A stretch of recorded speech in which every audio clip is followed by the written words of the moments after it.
تعلیمی دلچسپی۔ بہت دنوں کی بات ہے، رسول اکرم صلی اللہ علیہ وسلم دنیا سے تشریف لے جا چکے تھے، صحابہ کا دور بھی نہیں تھا۔ مسلمانوں میں ایک بہت بڑے عالم دین تھے، ان کا نام تھا امام مالک۔ مدینہ شریف میں آپ قرآن و حدیث کا درس دیا کرتے تھے، بہت دور دور سے بچے پڑھنے کے لیے آتے تھے۔ ایک دن سبق پڑھا رہے تھے، سبق میں اسپین کے ایک طالب علم بھی شامل تھے، ان کا نام تھا یحییٰ۔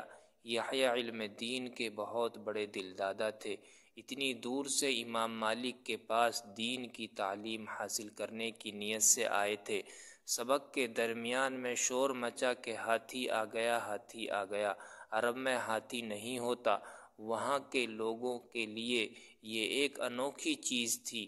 آواز سنتے ہی تمام طالب علم باہر نکل آئے اور ہاتھی دیکھنے لگے، مگر یحییٰ اپنی جگہ پر بدستور بیٹھے رہے۔ استاذ محترم نے کہا، بیٹا یحییٰ، تمہارے یہاں اسپین میں بھی تو ہاتھی نہیں ہوتے، تم کیوں نہیں ہاتھی دیکھنے گئے؟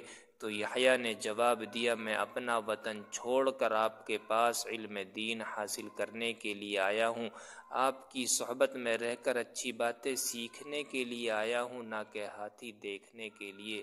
اچھے شاگرد کی یہ بات سن کر امام مالک نے بہت خوش ہوئے، یحییٰ کو دعا دی اور فرمایا، تم بہت ہی سمجھدار ہو۔ استاذ کی زبان مبارک سے یہ کلمے کچھ اتنی محبت سے نکلے کہ اللہ نے اسے قبول فرما لیا، اور یحییٰ اسپین کے ایک زبردست اور بہت ہی سمجھدار عالم ہوئے۔